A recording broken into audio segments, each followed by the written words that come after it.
Hello students, welcome back अपने नए lecture में ऑफ बिजनेस कम्युनिकेशन। कल मैंने आप लोगों को बैरियर इन कम्युनिकेशन का टॉपिक स्टार्ट किया था और मैंने इसमें सिमेंटिक बैरियर को भी कवर किया था, जिसमें मैंने सिमेंटिक बैरियर क्या होता है और कितने टाइप्स ऑफ सिमेंटिक बैरियर हैं मैंने ये आप लोगों को पढ़ाया था। बट कल स्लाइड की इशू काफ़ी हो रही थी, स्लाइड्स मेरे बार बार चले जा रहे थे और बाद में मैंने देखा तो कई बच्चों के मैसेजेस थे कि उनको कई टॉपिक यानी सिमेंटिक बैरियर में 2-3 टाइप्स जो लास्ट के वो क्लियर आउट नहीं हुए थे। सो आई थॉट कि मैं आज का ये लेक्चर सेम सिमेंटिक बैरियर पे एक बार फिर से रिपीट कर दूँ, बिकॉज़ कल काफ़ी इशू भी हो रहा था मुझे स्लाइड्स में। सो दैट्स वाई मैंने आज फिर से यही टॉपिक यानी सिमेंटिक बैरियर के जो टाइप्स हैं उसी को एक्सप्लेन करने के लिए आज का लेक्चर मैंने फिर से प्रिपेयर किया है, जिसमें मैं आप लोगों को जो कल जितने सिमेंटिक बैरियर में जो जितने टाइप्स में जिनको डाउट था, ताकि वो मैं फिर से एक बार कायदे से आप एक्सप्लेन कर सकूँ। ठीक, तो आज हम फिर से सिमेंटिक बैरियर को एक बार अच्छे से फिर से रिवाइज करके विद एग्जांपल, प्लस मैंने कल कई जगह पे एग्जांपल्स भी मैं नहीं दे पाई थी, वही अगेन इशू की वजह से। तो आज हम हर जितने भी हमारे बैरियर हैं यानी टाइप है उनको हम विद एग्जांपल लिख करके समझ लेंगे, ताकि आप लोगों को जो पूरा टॉपिक है वो कायदे से क्लियर हो जाए। ठीक, तो चलिए शुरू करते हैं फिर से अपना सिमेंटिक बैरियर और कायदे से एक बार समझ लेते हैं। देन हम इसके बाद के जो रिमेनिंग हमारे थे, रिमेनिंग कौन कौन से थे हमारे रिमेनिंग सिमेंटिक लिंग्विस्टिक, मतलब जो लिंग्विस्टिक से लेके परसेप्चुअल तक जितने हैं उसको फिर हम नेक्स्ट करके कंटिन्यू करेंगे। ठीक, तो चलिए स्टार्ट करते हैं।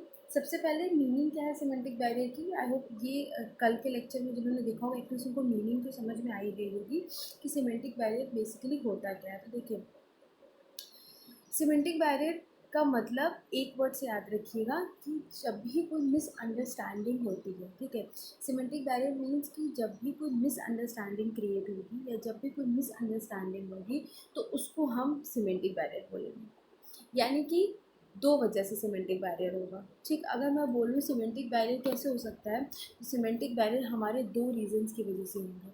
ठीक है, दो रीज़न वजह से सिमेंटिक बैरियर होंगे। पहला, देखिए पहला क्या होगा रीज़न, देखिए पहला रीज़न होगा कि या तो सेंडर ने मैसेज भेज नहीं पाया है, या तो सेंडर ने मैसेज को सेंड नहीं कर पाया है, और जब वो मैसेज सेंड कर रहा था तो उस टाइम पे क्या हो रही थी, बैरियर्स आ रही थी। ठीक, उस टाइम पे उसको मैसेज को सेंड करने में प्रॉब्लम आ रही थी। ठीक, पहला बैरियर सिमेंटिक में ये हो सकता है। ठीक, मतलब पहला रीज़न बेसिकली सिमेंटिक बैरियर में यही हो सकता है कि जब सेंडर मैसेज भेज रहा होगा तो वो मैसेज सेंड ही नहीं कर पा रहा होगा ड्यू टू एनी हिंड्रेंस। ठीक, दूसरा हो सकता है कि सेंडर ने मैसेज भेज तो दिया होगा, ठीक, सेंडर ने मैसेज को सेंड कर दिया होगा, बट रिसीवर ने due to another kind of hindrance receiver उस मैसेज को समझ ही नहीं पाया होगा। ठीक, तो ये हो जाता है आपके दो तरीके के सिमेंटिक बैरियर होने की चांसेस, यानी कि यही दो रीजंस होंगे जिसकी वजह से सिमेंटिक बैरियर होगा। ठीक, पहला क्या था कि सेंडर मैसेज को सेंड ही नहीं कर पा रहा है, यानी कि ही is not being successful in sending the message. And दूसरा क्या था कि जब सेंडर मैसेज भेज भी दे रहा है but receiver is not able to understand the message, receiver due to any kind of hindrance receiver उस मैसेज को समझ ही नहीं पा रहा है। ठीक, तो that is the second kind of कि सिमेंटिक बैरियर हो सकता है। ठीक, यही इसमें लिखा हुआ है कि सिमेंटिक बैरियर क्या होता है, misunderstanding between the sender and receiver. Semantic barrier क्या है, मिसअंडरस्टैंडिंग जो सेंडर और रिसीवर के बीच में होती है। ठीक, अब वो किसी भी वजह से हो सकती है, चाहे वो वर्ड्स की वजह से हो, चाहे वो सिंबल्स की वजह से हो, चाहे वो लैक ऑफ नॉलेज की वजह से हो, तो वो हमारी उस वजह से, यानी कि कोई भी ऐसा रीज़न जिसकी वजह से रिसीवर जो है वो कैपेबल नहीं है मैसेज को समझ पाने में। ठीक, कोई भी ऐसा रीज़न जिसकी वजह से रिसीवर मैसेज को समझ ही नहीं पा रहा है, he is not able to understand the message, तो हम बोलेंगे कि वहाँ पे क्या है, सिमेंटिक बैरियर। ठीक है, तो दैट इज़ वेरी सिंपल कि व्हाट इज सिमेंटिक बैरियर। तो आंसर होगा सिमेंटिक बैरियर वहाँ पे होगा जहाँ पे रिसीवर मैसेज को समझ नहीं पा रहा है, right, he is not able to understand the message. दूसरा कि when the sender is not capable of sending the message, किसी हिंड्रेंस की वजह से, किसी बैरियर की वजह से सेंडर मैसेज को सेंड ही नहीं कर पा रहा है। तो उस सिचुएशन में भी जब सेंडर मैसेज ही नहीं सेंड कर पाएगा तो रिसीवर को मिलेगा कैसे? तो वो भी हमारा क्या हो जाएगा? Semantic barrier. आई होप आपको मीनिंग समझ में आई हो। चलिए नेक्स्ट देखते हैं। इसके बाद मैंने आपको बताया था कि सिमेंटिक बैरियर कितने टाइप्स के होते हैं, ठीक। तो जिसमें हमारे थे बैड एक्सप्रेशन, मतलब एक बार इसको देख लेते हैं, जिसमें थे हमारा बैड एक्सप्रेशन, फिर था टेक्निकल जार्गन, फिर denotation and connotation, unclarified assumption, faulty translation, word with different meaning, ठीक। यानी कि हमारे पास total 6 type of semantic barrier है, यानी कि 6 ऐसी सिचुएशंस हैं जिसमें हम लैक कर सकते हैं, यानी कि जिसमें सेंडर या तो मैसेज सेंड नहीं कर पाएगा, या तो अगर सेंडर ने मैसेज सेंड कर भी दिया है तो रिसीवर उसको समझ नहीं पाएगा, ठीक। तो ऐसी 6 सिचुएशन से सिमेंटिक बैरियर हो सकते हैं, ठीक। आइए देखते हैं इसको।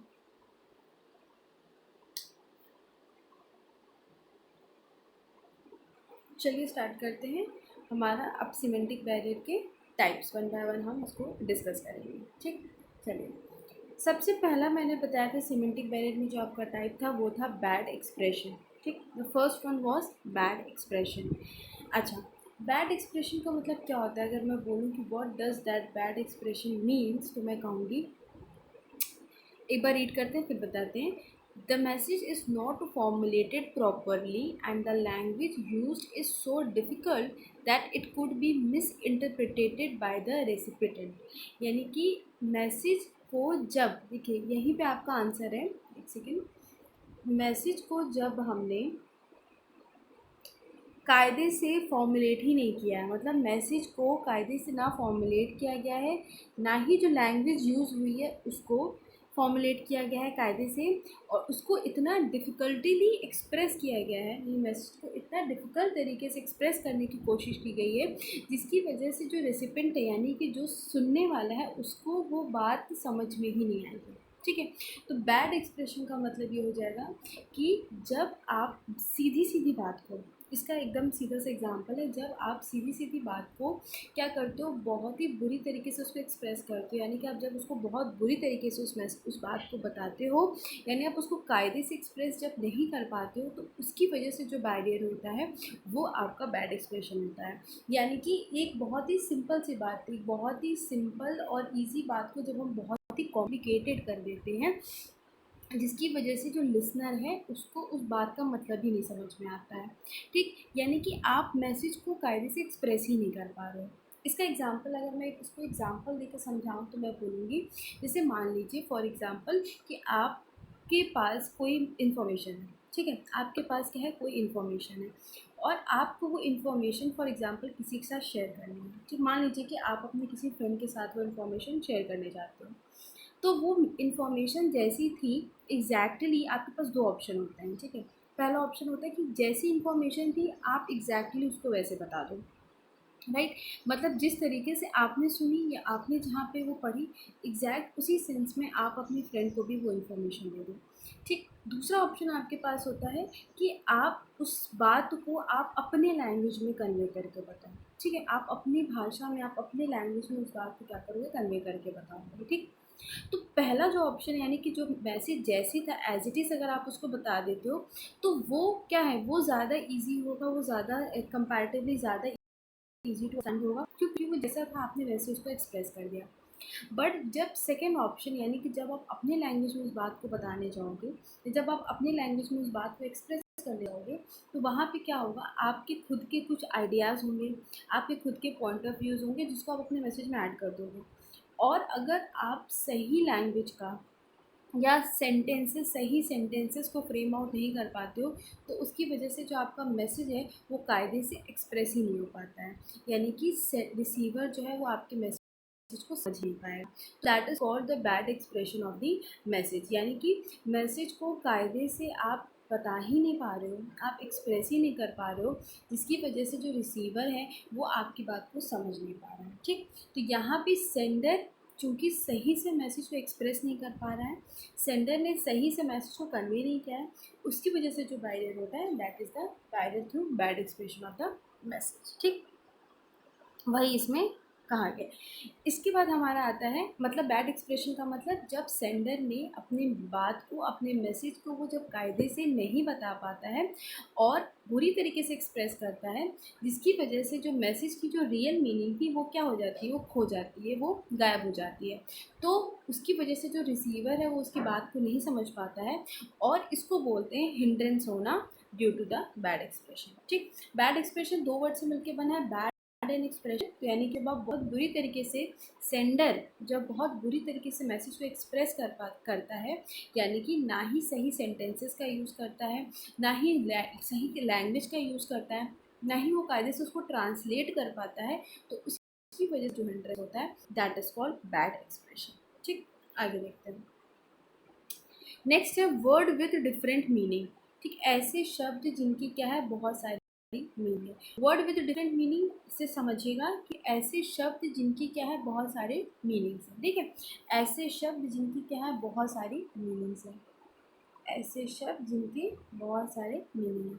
अब जैसे कि symbols of word with different meaning, there are several words that carry different meaning and often people get confused with these words and interpret these differently due to the differences in their educational and social background। अब देखिए इसको मैं ना, इस barrier को मैं आपको direct example से समझाऊंगी बिना इसके लंबे चौड़े मीनिंग पे गए। ठीक, इसका एग्जांपल देखिए मैंने लिखा भी है, जैसे कि पुअर है और फेयर है। ठीक है, पुअर है और फेयर है। पुअर की यहाँ पे दो मीनिंग हो सकती है, जैसे अगर हम बोलते हैं पुअर, ठीक है, तो आप पुअर से दो चीज़ों को समझोगे, एक जिसको बोलते हैं डर्टी, ठीक है, एक जिसको बोलते हैं क्या, that is not very clean, something that is so dirty. और दूसरी मीनिंग होती है पुअर की, that we called a person who is not rich enough and who does not have money actually. ठीक, जिसको हम गरीब बोलते हैं। तो पुअर की यहाँ पे दो मीनिंग हो गई। पहले कौन सी, एक पुअर जिसकी क्या है, जो कि that is not clean, that is dirty. ठीक, और एक पुअर हो गया जो कि गरीब है।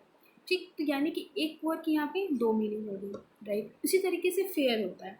फेयर जैसे वर्ड है तो मैंने बोला फेयर के भी दो मीनिंग हो सकती है इन जनरल। पहली मीनिंग हो सकती है that is something which is enough, मतलब जो कि सुंदर है। ठीक है, that is on an average someone that is, average पे क्या है वो सुंदर है, फेयर है। That talks about appearance. ठीक, और एक फेयर हो सकता है जो कि हम देते हैं, एक फेयर जो हम कन्वेंस पे जो देते हैं वो फेयर हो सकता है, लाइक ऑटो, टेम्पो, रिक्शा पे जो हम फेयर देते हैं that is that kind of fair. ठीक, अब देखिए दोनों की स्पेलिंग सेम है, पुअर की भी और फेयर की भी। फेयर की FAIR एक होता है, FARE होता है। ठीक है, एक FAIR and another one is FARE।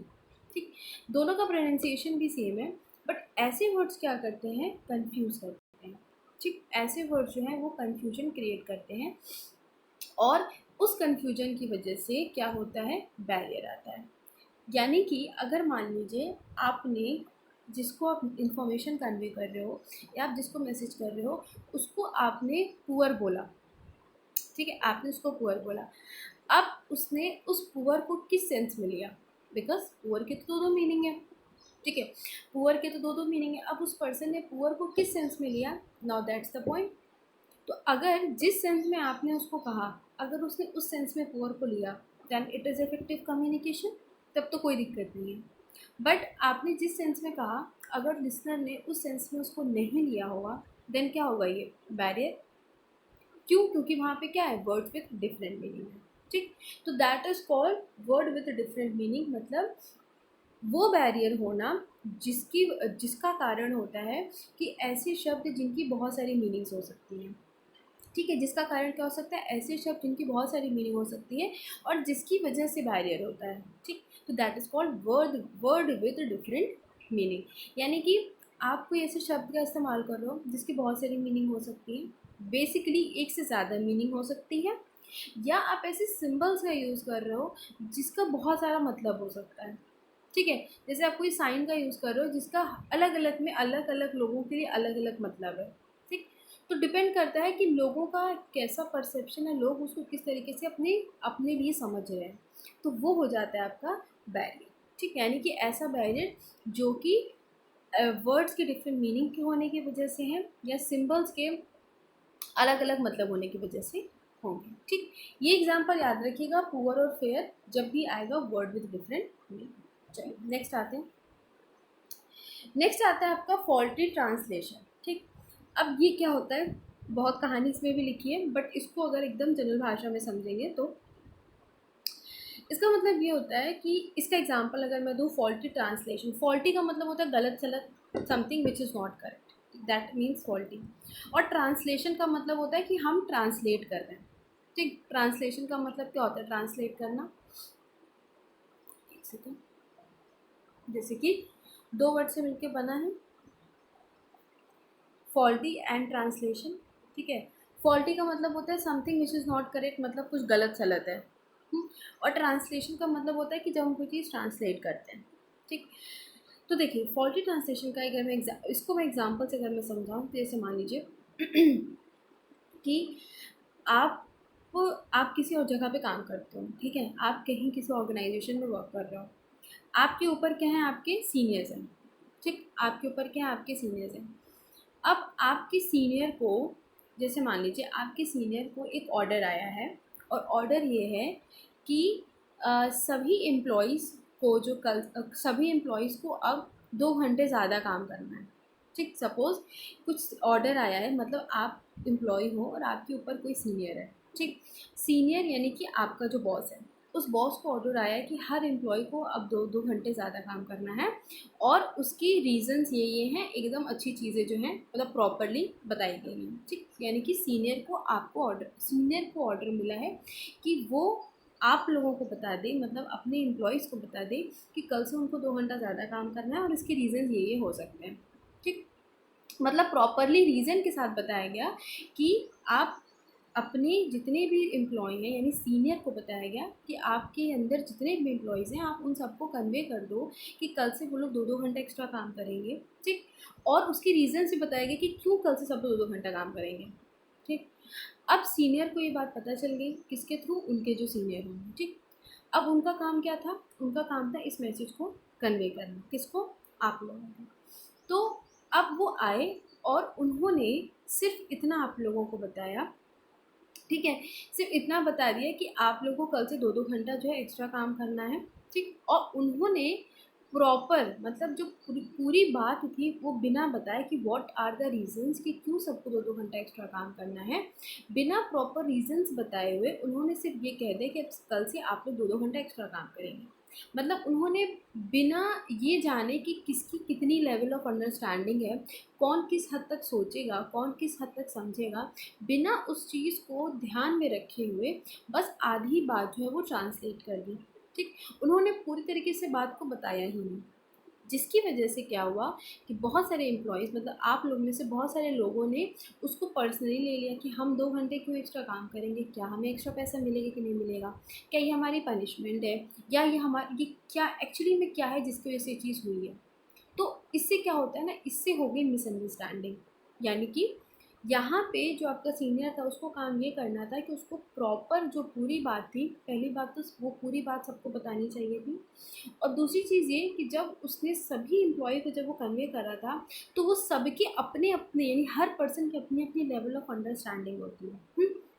तो उसको जितने भी लोग हैं उन सबकी लेवल ऑफ अंडरस्टैंडिंग के हिसाब से वो बात को बताना चाहिए था, बट उसने ऐसा नहीं किया, जिसकी वजह से क्या हुआ कि कन्फ्यूजन क्रिएट हुई, और कुछ एम्प्लॉयज़ ने उसको किसी और तरीके से लिया, और कुछ को सबने अपने अपने तरीके से उस बात को लिया, जिसकी वजह से क्या हो गया, बैरियर आ गया। यानी कि जो बात थी उस बात का एक्चुअल मीनिंग या एक्चुअल जो ऑब्जेक्टिव था वो फुलफिल नहीं हो पाया। ठीक, तो that is called faulty translation. जब आप बात को कायदे से ट्रांसलेट नहीं कर पाते हो, और आप जब ये भी कंसिडर नहीं करते हो कि सामने वाले की लेवल ऑफ अंडरस्टैंडिंग क्या है, यानी कि सामने वाले की बुद्धि कितनी है कि वो उस बात को समझ पाएगा। ठीक, तो उसकी वजह से जो बैरियर होता है वो होता है फॉल्टी ट्रांसलेशन। यानी कि बिना सामने वाले को ये जान कि सामने वाले की लेवल ऑफ अंडरस्टैंडिंग क्या है। आप उस आधी, पहली बात तो आप आधी अधूरी बात बता रहे हो, आपने पूरी बात कन्वे ही नहीं की। और दूसरी चीज़, जब आप कन्वे भी कर रहे हो आधी अधूरी बात, तो भी आप ये कंसिडर नहीं कर रहे हो कि जो लोग भी सुन रहे हैं उनकी लेवल ऑफ अंडरस्टैंडिंग कैसे, बिना उस चीज़ को कंसिडर किए आप बात को सिर्फ बताए जा रहे हो। तो that lead to faulty translation, यानी कि ट्रांसलेट करने में, उस मैसेज को बताने में ही क्या हो रहा है, गड़बड़ हो जा रही है, सब खराब हो जा रहा है। ठीक, तो that is called faulty translation. I hope आपको ये भी बात, ये टॉपिक जो है आपको समझ में आया हो। चलिए आगे देखते हैं। आगे आपका अनक्लैरिफाइड एजम्पशंस। अनक्लैरिफाइड एजम्पशंस भी एग्जाम्पल से बहुत आसानी से समझ में आ जाएगा। देखिए, ये भी दो वर्ड से मिलके बना हुआ है, एक है अनक्लैरिफाइड और दूसरा है एजम्पशन। मतलब कि आप एज्यूम भी कर रहे हो। सबसे पहली चीज़ आप क्या कर रहे हो, आप एज्यूम कर रहे हो। एज्यूम का मतलब होता है कोई भी चीज़ को मानना। ठीक, यानी कि कोई भी चीज़ 100% श्योर नहीं है, बट आप सिर्फ उस चीज़ को मान ले रहे हो। ठीक, प्लस क्या है, वो अनवेरीफाइड है, मतलब वो क्लियर ही नहीं है। ठीक, क्या है, वो एम्बिग्विटी में है, वो क्लियर नहीं है। तो अनवेरीफाइड एजम्पशन को अगर मैं नॉर्मल में उसके नाम से समझने की कोशिश करूँ तो कहूँगी कि वो ऐसे एजम्पशंस हैं या ऐसा मानना है जो कि क्लियर नहीं है, उसमें भी क्या है, डाउट है। ठीक, आपने एज्यूम भी किया बट उस एजम्पशन में भी क्या है, बहुत सारे डाउट है। अब देखिए ये क्या होता है। अब इसका एग्जाम्पल, अगर मैं एग्जाम्पल से समझाऊँ तो मान लीजिए मैं अभी आप लोगों को ये टॉपिक पढ़ा रही हूँ। ठीक, क्या पढ़ा रही हूँ मैं आप लोगों को, बैरियर इन कम्युनिकेशन। अब मैंने बैरियर इन कम्युनिकेशन हेडिंग डाली। ठीक, मैंने लेक्चर नंबर लिखा, मैंने बैरियर इन कम्युनिकेशन लिखा, और मैं डायरेक्टली जंप कर गई types of barrier in communication. ठीक, कितने तरीके के कम्युनिकेशन में बैरियर होते हैं। ठीक, मैं डायरेक्टली इस पर आ गई। अब जब मैं डायरेक्टली टाइप ऑफ बैरियर पे आई तो मैंने अपने दिमाग में एक चीज़ एज्यूम कर ली थी, क्या, कि आप लोगों को बैरियर का मतलब पता होगा। आप लोगों को बैरियर इन कम्युनिकेशन की जो डेफिनेशन है, जो इसका मतलब है, वो क्या होगा, आप लोगों को पता होगा। इसी चीज़ को एज्यूम करते हुए मैं डायरेक्टली जंप कर गई type of barrier in communication. यानी कि मैंने अपने दिमाग में एक ऐसी धारणा बना ली, या मैंने एक ऐसा एजम्पशन कर लिया कि ये चीज़ आप लोगों को पता ही होगी। ठीक है, ये चीज़ आप लोगों को पता होगी, मैंने यही चीज़ अपने दिमाग में एज्यूम कर ली, और इसी के बेसिस पे मैंने अपने आगे के सारे टॉपिक्स में पढ़ाती गई। अब हुआ ये कि उनमें से कई बच्चे थे, मैक्सिमम बच्चे थे, जिनको नहीं पता था कि what does barrier in communication means, कि बैरियर इन कम्युनिकेशन का मतलब क्या होता है। ठीक, जिसकी वजह से मेरे आगे कितने भी थे वो टॉपिक थे, उनमें से किसी को कुछ समझ में नहीं आया। तो that is what, that is कि मेरा पूरा का पूरा जो इंफॉर्मेशन का जो एजेंडा था, इंफॉर्मेशन देने का जो एजेंडा था, वो क्या हो गया, वो फेल कर गया, इट लॉस्ट। तो ऐसे जो बैरियर होते हैं उसको हम बोलते हैं अनक्लैरिफाइड एजम्पशंस। यानी कि आपने अपने दिमाग में ऐसी कुछ धारणा बना ली है, कुछ ऐसी चीज़ों को एज्यूम कर लिया है, और उसी एजम्पशन के बेसिस पे आप जो है आगे की इंफॉर्मेशन शेयर कर रहे हो। ठीक, ये मानते हुए कि सुनने वाले को वो चीज़ें तो पता ही होंगी जो आपने नहीं बताई, सुनने वालों को वो सारी इंफॉर्मेशन पता होगी जो आपने शेयर नहीं की। ठीक, जिसकी वजह से क्या हुआ, हमारा बैरियर हो गया। ठीक, तो that is called unclarified assumption, कि आप दिमाग में पहले से कोई एजम्पशंस बना ले रहे हो, और जिसकी वजह से क्या हो रहा है, आप आधी जानकारी देना शुरू कर रहे हो, और बिकॉज उन लोगों को आधी बातें नहीं पता है, जिसकी वजह से वो बाकी इंफॉर्मेशन भी नहीं करते हैं। ठीक, दैट्स कॉल्ड अनवेरिफाइड एजम्पशंस। देखिए लिखा भी है, sometimes the sender creates assumptions about certain thing. भेजने वाले ने क्या लिखा है, भेजने वाला कई बार कुछ चीज़ों को एज्यूम कर लेता है, which he feels the receiver must be knowing, जो कि वो महसूस करता है कि रिसीवर को पता होगा, about it and focus only on the subject matter. यानी कि सिर्फ फोकस किस पे करता है, सब्जेक्ट मैटर पे। जैसे अगर मेरा टॉपिक था type of barrier in communication, तो मैंने ये एज्यूम कर लिया कि भाई आप लोगों को बैरियर का मतलब पता होगा। ठीक, आप सब लोग बैरियर की डेफिनेशन से क्या होंगे, वाकिफ़ होंगे। तो मैंने आप लोगों को डायरेक्टली टाइप ऑफ बैरियर पे मैं समझाने लगी। अब इसकी वजह से से हुआ क्या, इसकी वजह से हुआ ये कि आपको जब बैरियर का ही मतलब नहीं पता था तो आपको टाइप का मतलब किस में आएगा, मीन्स क्या होगा, ये हिंड्रेंस हो गया। ठीक, but in the case of special message if the assumption is vague and unknown to the receiver then the communication might get adversely affected। Obvious सी बात है, जो मैंने एज्यूम किया कि आप लोगों को पता है, मैंने क्या एज्यूम किया, आप लोगों को बैरियर का मतलब पता है, अब आप लोगों को नहीं पता था तो वो क्या हो गया, वो तो मेरा पूरा जो लेक्चर था वो तो ख़राब हो गया ना, क्योंकि आप लोगों को तो बैरियर का मतलब ही नहीं पता था। तो that is called unclarified assumptions. ठीक, आई होप आपको ये टॉपिक भी समझ में आया हो। चलिए आगे देखते हैं। आगे है डिनोटेशन एंड कोनोटेशन। ठीक, कल मैंने बताया था डिनोटेशन की मीनिंग क्या होती है, एक सेकंड, कल मैंने आप लोगों को डिनोटेशन की मीनिंग बताई थी। ठीक है, डिनोटेशन का मतलब क्या था, डिनोटेशन का मतलब था कि किसी भी वर्ड की जो रियल मीनिंग होती है, दैट इज डिक्शनरी मीनिंग। ये भी बताया था, D for denotation and D for dictionary meaning. किसी भी वर्ड की जो रियल मीनिंग होती है उसको हम डिनोटेशन बोलते हैं। और कोनोटेशन का मतलब होता है कि किसी वर्ड की हम रियल मीनिंग ना बोलते हुए उसको हम घुमा फिरा के समझाने की कोशिश करते हैं। ठीक, यानी कि हम वर्ड की रियल मीनिंग नहीं बोल रहे हैं, हम क्या कर रहे हैं, उसको घुमा फिरा के बताने की कोशिश कर रहे हैं। ठीक, दैट इज़ कॉल्ड कोनोटेशन। यानी कि क्या होता है, अब इसमें इससे बैरियर कैसे होता है कि जैसे मान लीजिए इसमें एक वर्ड लिखा हुआ, एग्जाम्पल वर्ड क्रेन, देखिए एक क्रेन एग्जाम्पल लिखा हुआ है। ठीक, तो इन्होंने बोला इस क्रेन की क्या हो सकती है, दो मीनिंग हो सकती है। एक क्रेन हो सकता है जो कि बर्ड स्पीशीज़ है, ठीक है, बर्ड की स्पीशीज़ में फाइंड आउट की जाती है।